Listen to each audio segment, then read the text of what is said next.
Welcome everyone to another Sales Hacker webinar. My name is Scott Barker, Head of Partnerships at Sales Hacker. I hope everyone is crushing it out there. 10 more days, I think it's 10 more days left in Q4, so definitely crunch time. I appreciate you spending the next 45 minutes to an hour with us, and hope you're crushing it. And also, I hope you're taking some time to kind of reflect on your past year, some of your successes, and then doing some serious planning for the new year. It's definitely that time of year. So that's really what we're going to be talking about today. We're going to be running through a 7-step framework for crafting a bulletproof sales strategy in 2019. And I'm joined by the one and only Chris Orlob. Chris, what's going on, man? Very happy to be here. A lot is going on. It's the holiday season. We're having fun at Gong. Thanks for having me. I love it. I love it. Well, welcome back. And, I don't even think I need to do an introduction for you anymore. Chris basically is the, what is it now? Senior product marketer? Senior director. Yeah, Senior Director of Product Marketing. Yeah. Just keeps going up. Chris is taking over the world over at Gong, basically. That's all you need to know, which is, number one conversational intelligence tool. And so really quickly, a few housekeeping notes before we just dive right into it. We got a meaty deck for you today. This will be recorded. So if you have to jump off, I know it's a busy time of year. We'll send this out to you as soon as we wrap up. And then, of course, we encourage questions throughout. So we'll try to get through, the relevant ones as we go, but we're definitely going to leave some time at the end to try and answer as many as we can. Yeah. But yeah, without further ado, I've looked through this deck. We had some conversations. I'm super excited to dive right into it. So without further ado, Chris, you want to kick us off, man? Yeah, let's do it. I'm going to cut straight to the chase here. I want to make this as rich of an experience as possible for everybody listening. And so I want to set the frame by helping everybody understand why we chose this topic, why we decided to talk about crafting a sales strategy. And I think the reason can be summed up in this quote by Sun Tzu, which is strategy without tactics is the slowest route to victory, but tactics without strategy is the noise before defeat. And I think the vast majority of sales organizations fit into the second part of that quote here. We're all masters of sales tactics. We know what opening lines to use on a cold call. We know what questions to use in a discovery call. We know how to lock down next steps or overcome a certain objection. But at a strategic level, how are we putting everything together into a coherent plan so that we can capture the unfair share of our market? And that is what this deck is going to help you do. So I'm going to walk you through the 7-step framework we use here at Gong, which is a spectrum from strategy to execution. And by execution, I mean the tactics. And that is going to help you over the long term capture the unfair share of your market. Notice I didn't say fair share of the market. I said unfair share of the market. So that's the tee up here.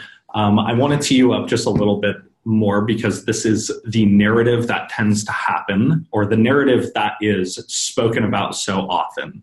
And so here's the usual sales leadership story. If you're a VP of sales, you start a new job as a VP of sales, you get the title, you work with marketing to fill the funnel. That's usually one of the first things you do. Usually in your first 100 days or so, you roll out a fresh new sales methodology. It could be an off-the-shelf one that you purchase, or it could be one that you've developed yourself over the years. You hire, you scale until you IPO or you exit the business. And in the end, you get rich. So that is the hope. My deck is frozen for a second. Whoops. So here we go. So that story, that is the story that is often told of a VP of sales or a sales leader, and it is a very thrilling story. It's inspiring. In fact, I would argue, or I would bet that that story is what gets a lot of us into sales leadership. But there's a problem with it. It is incomplete, and it's a little bit misleading. It does not discuss the strategy that goes behind that very high-level narrative. And so a lot of people get into sales leadership unequipped with the right strategy that will actually get them to that end destination of helping their company IPO, or getting rich themselves, or helping everybody in the company get rich, or making their dent in the universe, whatever that is. Many sales leaders try to do it. Few of them survive very long. We've all heard the stats. The average tenure for a VP of sales, I think this is last year's stat, is down to 19 months, where before it was 26 months. That's a very complex problem, but I would argue a big chunk of that is many of us are not approaching the job strategically enough. Right. So they're focusing on the short-term tactics rather than the long-term strategy. Well, focus, I don't know if focus is the right problem. I think awareness is probably the problem, because if you grew up to be a sales leader and you started as an account executive, you were taught for years the right sales tactics. And that's what you thought about was sales tactics. Strategy didn't really dawn on you because it didn't help you do your job. And as you rise through the ranks, those habits kind of stick with you, and you have to learn new skills to get from where you are to where you're going, instead of what got you from where you have been to where you are today. And so sales strategy is something we need to pick up if we're going to do the job of sales leadership correctly. Awesome.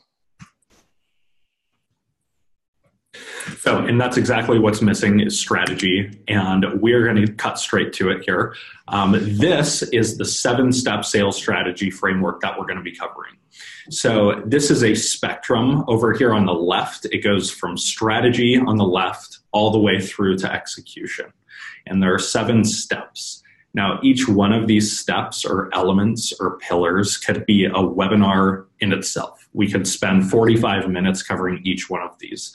That's not my goal. My goal is to introduce the mental model of this framework to you and lightly touch on what each of these pillars looks like when it's done right and when it's done poorly. But your bigger takeaway is going to be just understanding the framework from strategy to execution. And don't worry, everyone, Chris will be back in 2019. We'll drag him back here for a few more webinars. Maybe we can go deeper on these. Of course.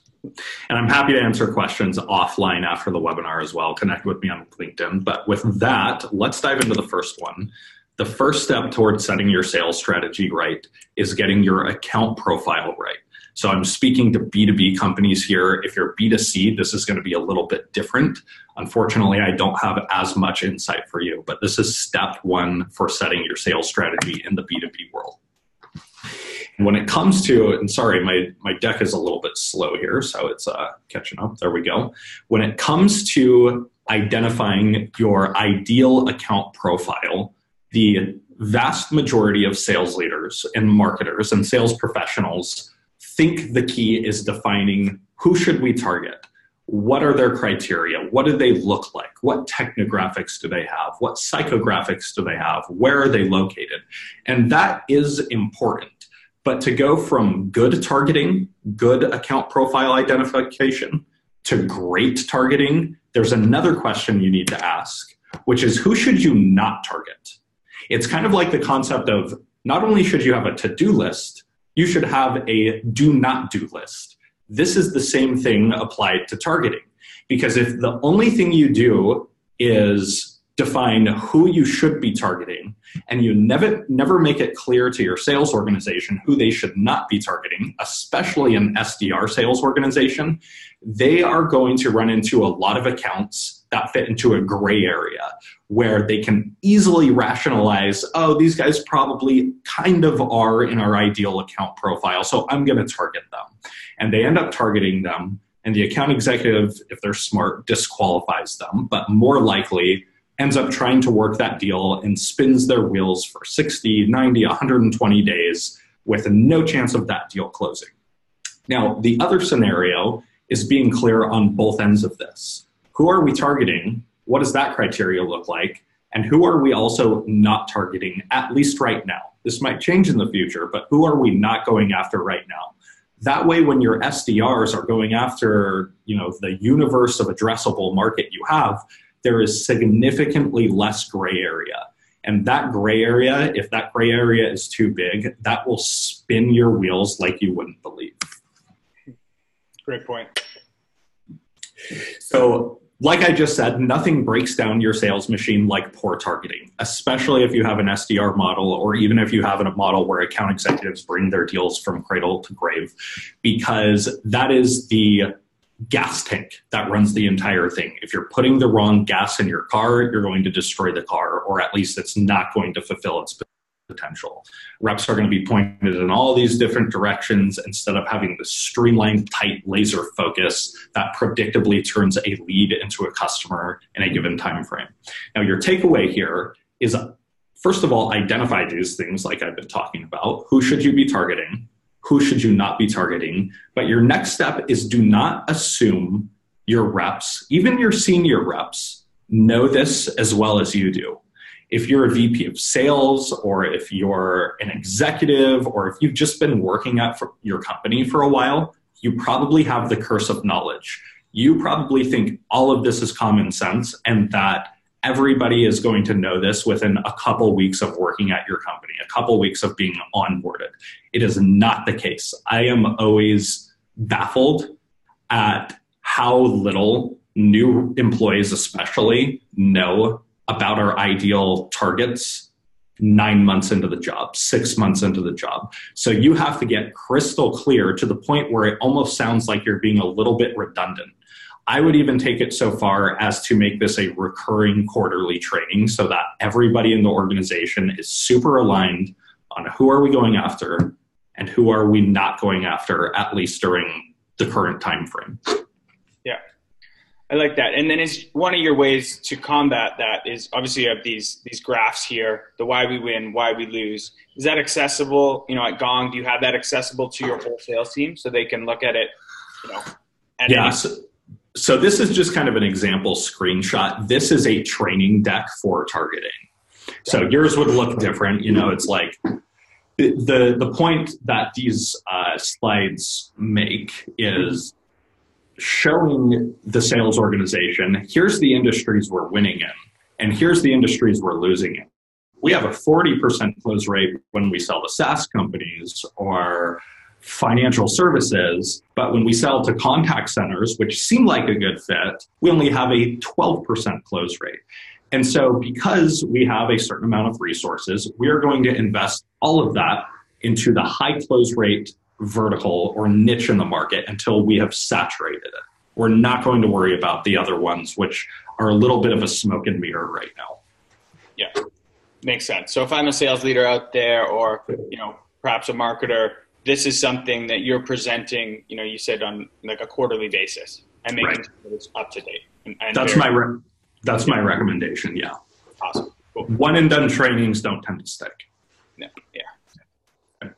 So your next part, step 2 in the 7-step sales strategy framework, is to identify the people within those ideal accounts. Those are called buyer personas. Some call them buyer profiles.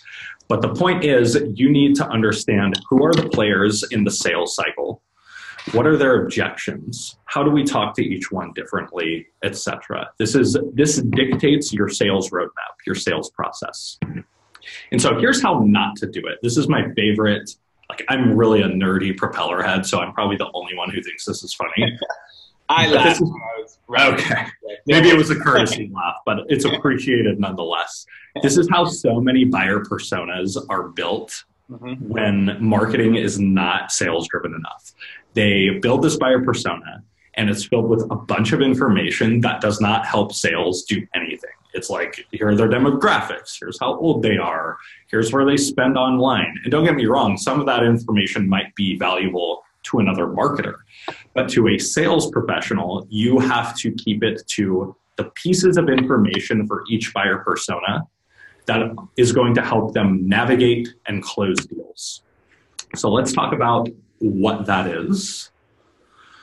Okay, so the first thing is you need to base a buyer persona on reality, not guessing or assumptions. And your actionable takeaway to implement that in the real world is to interview both customers and prospects, instead of just dream up some buyer persona and then pitch it to your sales team. You need to ask people, what do they care about? What are your biggest problems? What are your objections through the sales process? And one tip to get this really tight is to interview people right after you've closed the sales process with them, whether you've won or you've lost. Because if you interview a longtime customer, what tends to happen, and I'm not saying you shouldn't, but what tends to happen is the conversation devolves into a product feedback discussion, because they've been using the product for so long and that's what they want to talk about. But when you talk to somebody who just signed up, or who just signed up with your competitor purchase, they are untainted by the usage of your product. Their impressions and their memory of the sales process that was run is fresh, and you'll get the strongest insights. Smart. So the next part of the buyer persona, serving sales, is outlining how to talk to each one. What are the talk tracks? For us at Gong, we sell to both VPs of sales and sales enablement.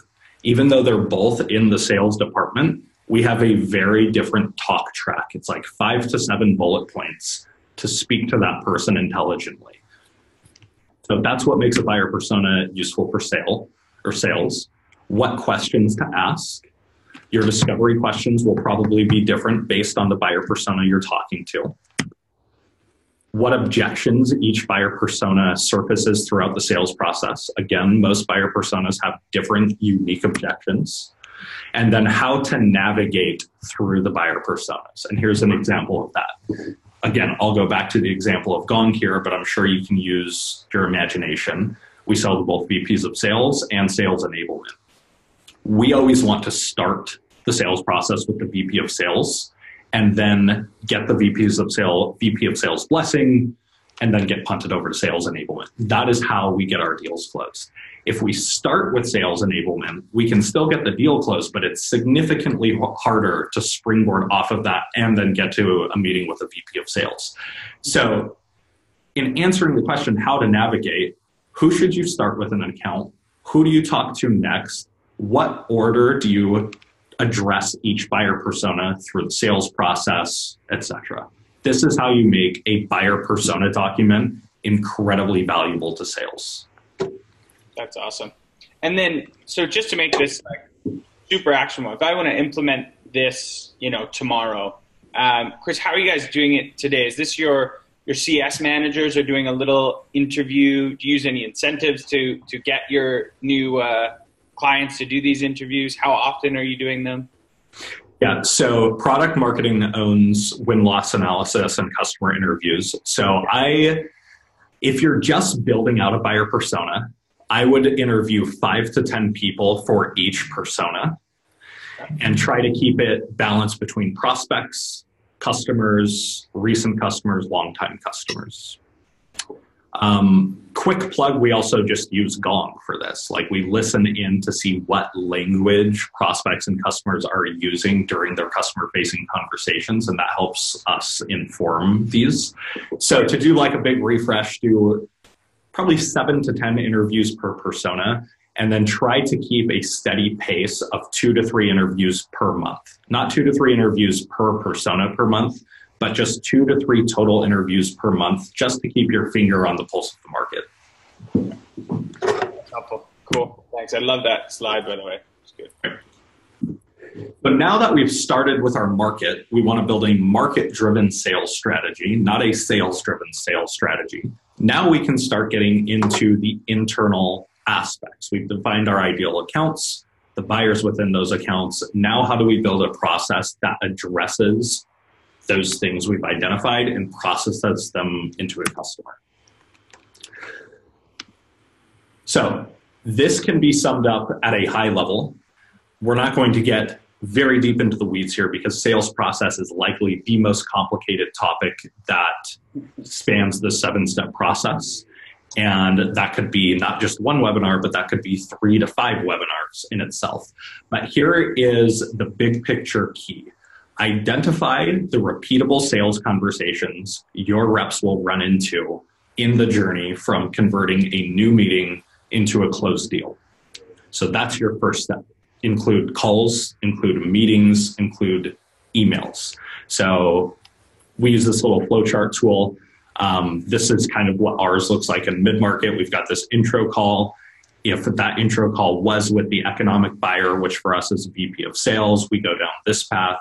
If it's not, we go down this path, etc. Everybody's sales process is going to be a little bit different. Identify the repeatable conversations that your reps are going to be having from first call to close. Make sure those conversations align with the journey your buyer is going through. Yes. Quick question there, Chris, just because it's super top of mind for me, and I'm curious to get your take on it. So I was looking at this this graph, and recently one of the companies that I work with, they were giving away trials or pilots on every single sales cycle, and it looks similar. You guys at Gong are doing the same, and in my opinion, it's not necessary at all times, and can certainly kind of lengthen the sales process. Are you guys offering pilots and trials every time? And do you see that is affecting your win rate positively? So it depends on our segment. So okay. in enterprise, we almost always do it, usually because it's part of an enterprise buyer's requirements. In SMB, we don't always do it. We look at pilots as a tactic rather than something you absolutely have to do. So that's the best I can offer. If you go, I will give you a tip. If you're going to offer free trials and pilots, don't do it in like a willy-nilly way that communicates you do this for everyone, because people just won't value it. We specifically never use the words free trial. We use the words pilot very intentionally because that's how we see it. It is a process that we manage. Expenses on our side go into that in the form of rep salary and just investing time with that customer to help them understand the value of Gong. Yeah, no, that makes sense. And then setting like clear outcomes of, what is successful in the pilot. Exactly. Like we call it pilot success criteria. Yeah. Cool. Yeah, thanks, man. All right. So the next one, this next slide, bear with me. It is going to look a little intimidating at first. Don't even try to read through it because I'm going to break it down and it's going to be very simple once we get through to the other side. But that is our customer conversations. And so what we're looking at, and this is the intimidating thing I was telling you about, so don't drop off. This will be simple in just a couple minutes. This is what we call the customer conversation map. And it is essentially a matrix that your reps can use to understand how they can message to their buyers based on the business problem you're solving, the buyer persona you're addressing, and the stage in the sales process. So let's go through it. Let's remove some of the text so it's a little bit easier to look at. What we are looking at here is a spreadsheet. This spreadsheet is devoted, or this tab of the spreadsheet is devoted to one business problem. For us, we call that the gap. That would be the performance gap between your best salespeople and everybody else. Your first step, for those of you that are listening, is to identify the predictable business problems that your company solves. So they should be repeatable, they should be predictable, and depending on what you sell, you might only have one, you might have as many as 5 or 6 or 7 of those. I can rattle off a few that we solve at Gong just to make this concrete for you. The gap, selling against your competition, sales coaching, onboarding new sales hires. We have a different message map or conversation map for each one of those. So that's your first step. What we're looking at here is the buyer's journey, the psychological buyer's journey a buyer goes through from becoming aware of their problem to actually wanting to move forward with a solution. And we map out what is the buyer thinking at each one of these stages. Let's talk about the gap, this performance gap between your best reps and everybody else. So we have an example. I have a problem. I have 10% of my sales force absolutely killing it, and everybody else is at 50% of quota, and I can't answer why. They've identified the active problem. Solution development is diagnosing the problem and sorting through the best solution. So now they're thinking, what's the cause of the problem? Is it a hiring problem? Is it a coaching problem? Is it a training problem? Once they whittle down, and depending on the cause of the solution or the cause of the problem, that will send them down a completely different path. And if they don't diagnose the problem in a way that you want them to, now they're going to go evaluate totally different solutions. So for example, if a buyer of ours diagnoses the cause of their performance gap problem as a hiring problem, they're not going to look at Gong. They're going to look at a recruiting firm or hiring a recruiting consultant or something that is totally outside the sphere of Gong. But let's say we got lucky, or we didn't get lucky, we guided them to identifying the cause of their problem as a sales conversation problem, which is something we address. We're not done. Now they have to identify what sort of solution addresses having better sales conversations. It could be Gong and our competitors, but it could be something we're not even competitive with. It could be hiring a sales trainer or hiring an internal sales enablement professional. So now they're sorting through the various root causes of the problem and then types of different solutions to address that problem.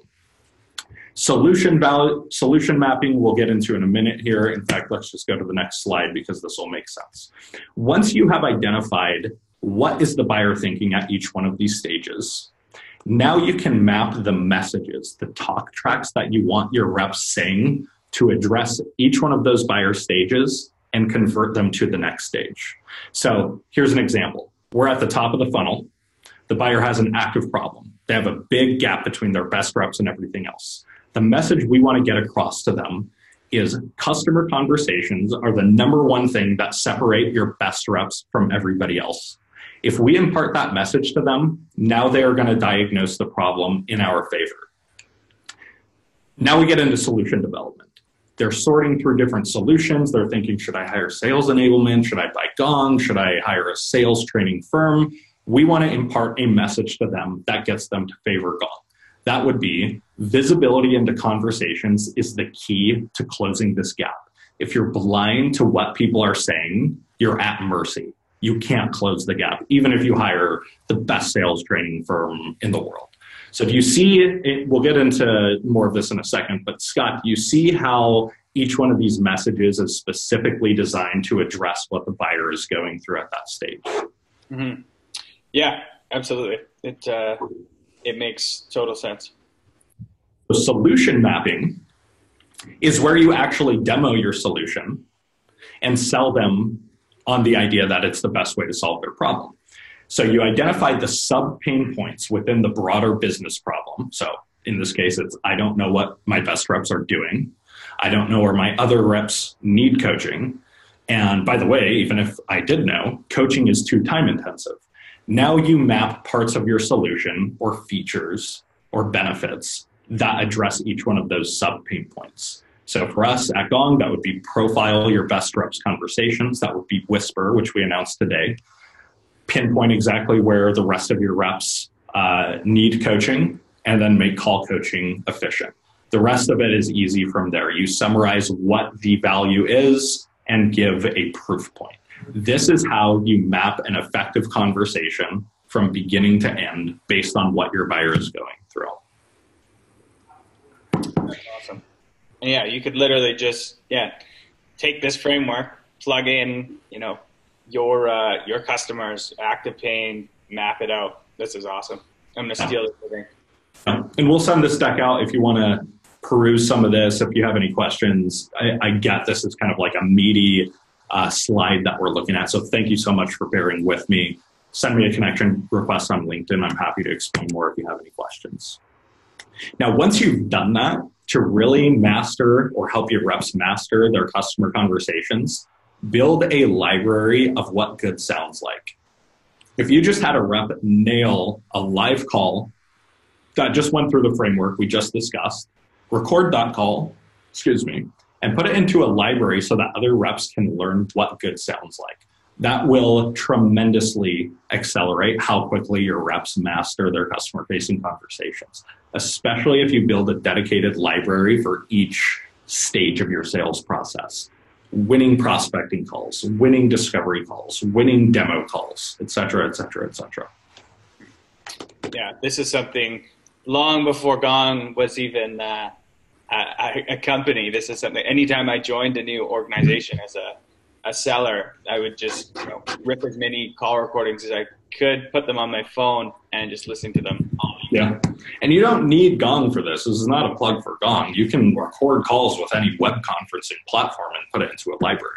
Yeah, totally. So, Chris, with this, there's a lot of talk about sales playbook. Some people say sales playbooks are dead. Sometimes they're the best thing ever. Would this library act as your playbook, kind of? Or would that be a separate thing completely? I think it's your conversation playbook. Okay. So there are like two playbooks. There's what do we say in conversations and what do we do outside of the conversations, which is typically your sales process. The sales process can't be found in a conversation, but your conversational playbook can be.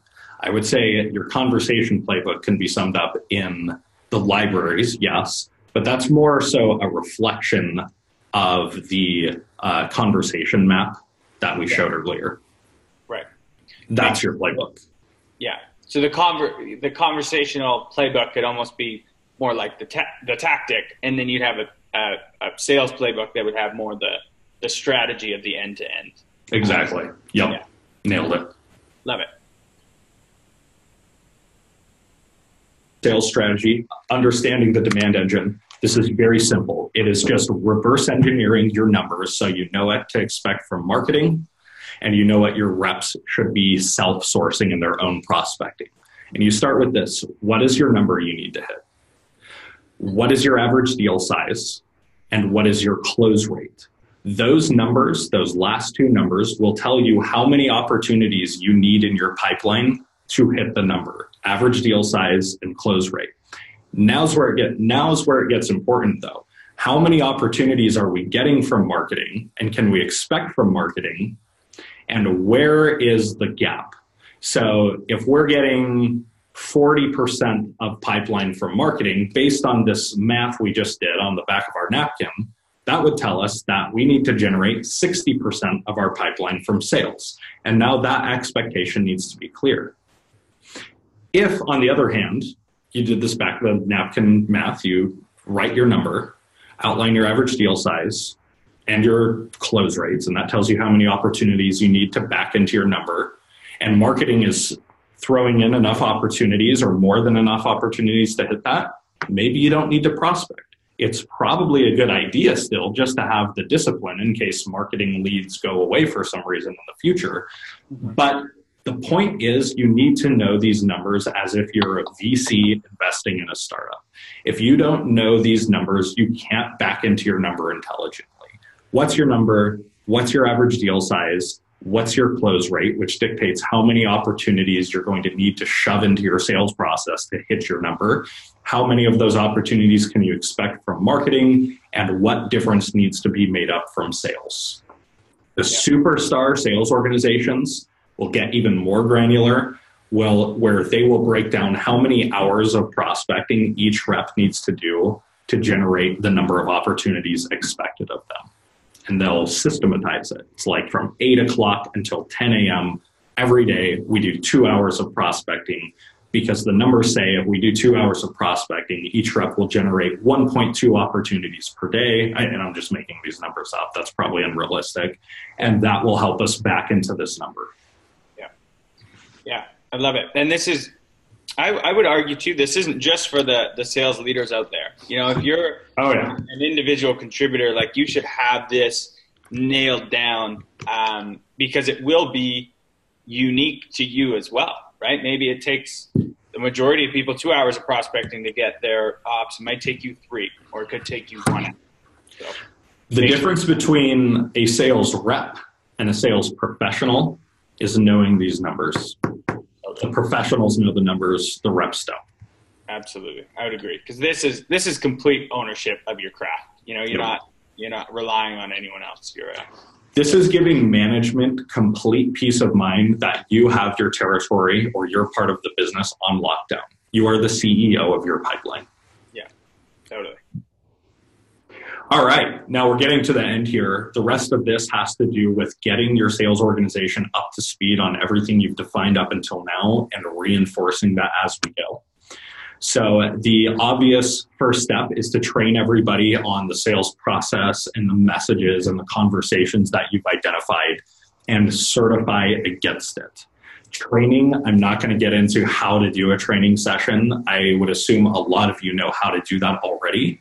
And that's also a big topic. That's something we can address in the future. The one takeaway I would want you to have is certify your reps after the training. Are they talking about what you want them to talk about? Are they executing the demo in the way you laid out, at least within guidelines and bumpers? There are probably half a dozen ways to certify your team. You can be creative and figure out what's the best one for you. But the point is, are reps drinking the Kool-Aid? Are they doing everything we taught them? Because we cannot just throw all of this strategic stuff over the fence and hope that it gets executed. That's why this entire presentation has been built as a spectrum with strategy on one side and tactics and execution on the other. And now we're getting into the execution. Yeah.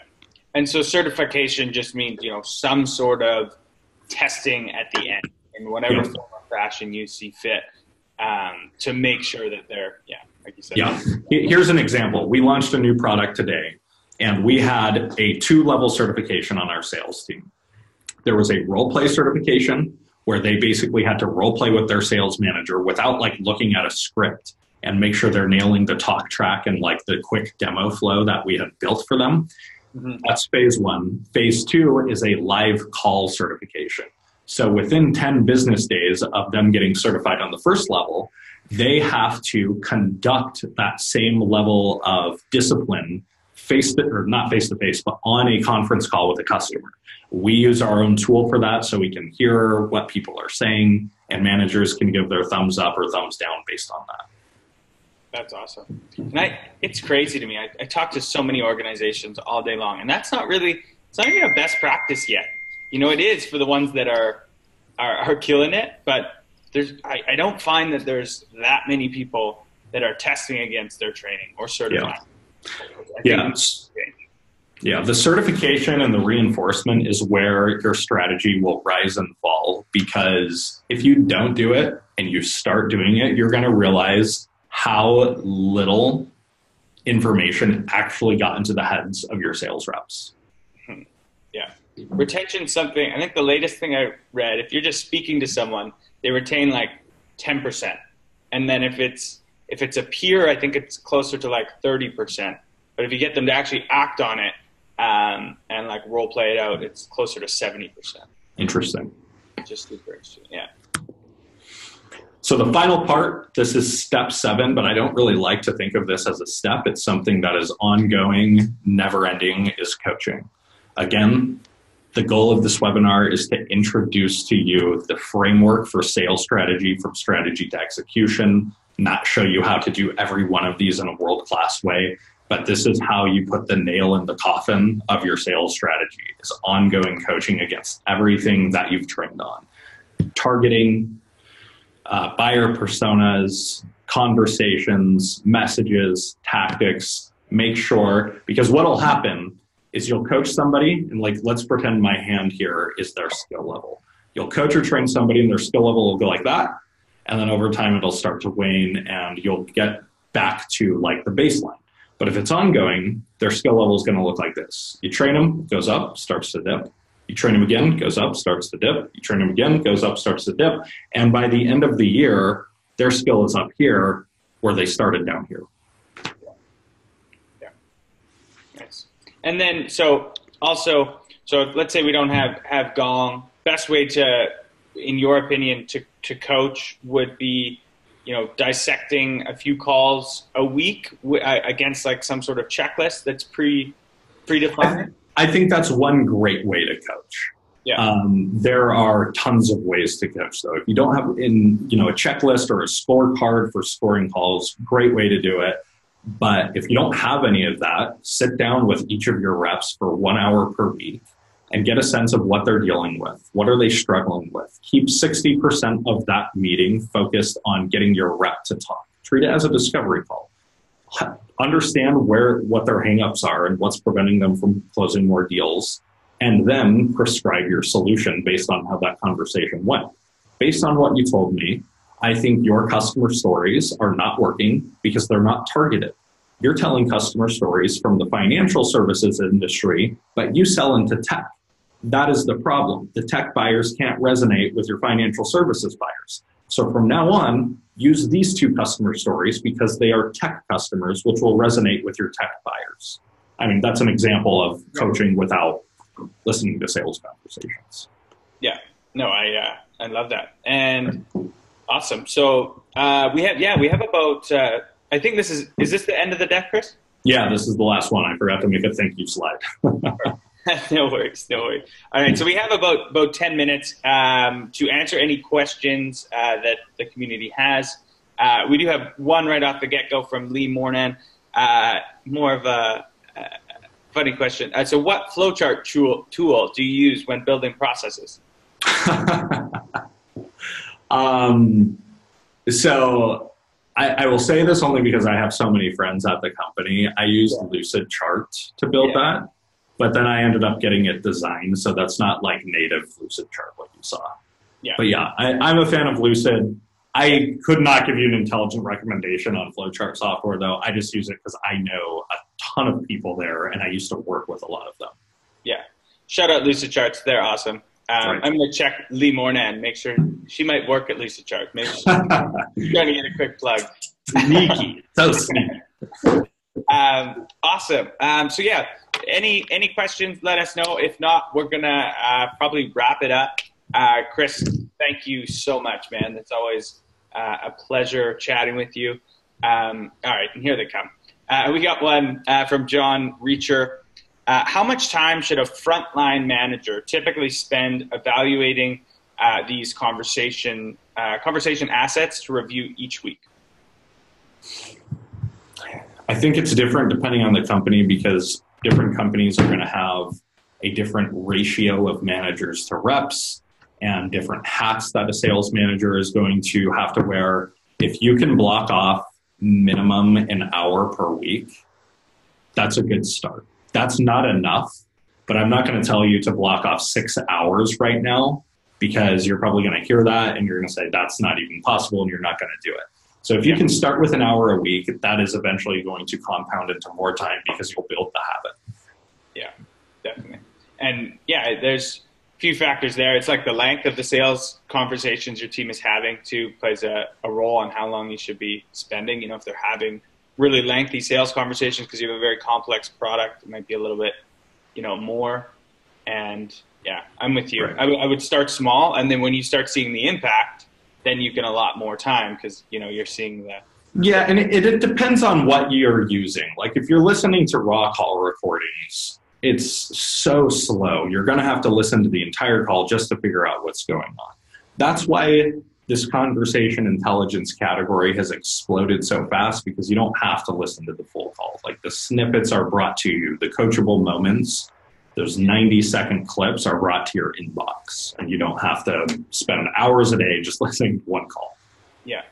I remember back in the day when I would listen to team calls, it found this thing that allowed me to do it faster, like you would a podcast, like 1.5 times, and I would try and burn through them. Right. But obviously didn't work because you missed the tonality, you missed the delivery, and anyway, ended up getting rid of it. But all right, another good question from Chandler Keenan. Chandler, thank you so much for your question. How would you start? This is an interesting question. How would you start if there is not any sales superstars to map what they're doing right? No, I don't think you have to map the best practice based off your superstars. In fact, that's not really how I would recommend mapping it to begin with. I would map it based on what you learned talking to your buyers. That'll refine over time, but do the win-loss analysis or have your product marketing team do it. What did they think at the first call, the second call? Why did they buy? What was the value prop? So you'll have to iterate through this a few times. Like the first conversation map you put together, frankly, is probably not going to be very good. But the discipline of committing to iterating upon it is where eventually you're really going to hit a breakthrough and build a repeatable sales process that converts prospects into customers. Yeah, smart. Yeah, I would agree there for sure. And frankly, I mean, it's not just base this off of your buyers and your market. You also have to have a decent amount of sales knowledge. You know, if you've interviewed 100 customers, but on a scale of 0 to 10, you know 0 about sales, or even 4 or 3, it's probably not enough for you to build an intelligent sales map. Yeah. Yeah. So you got to get out there, have more conversations for sure. Right. All right. Cool. Awesome. Chris, well, that takes our time together. If there's no more questions, we'll wrap it up. Again, always Great conversations, and that was awesome. I'm definitely going to be flicking through this deck some more as I build my 2019 plan. But thanks a lot, man. Yeah, I had a blast. Thanks for having me on. See you, Scott. And thanks for everyone who joined us. Take care.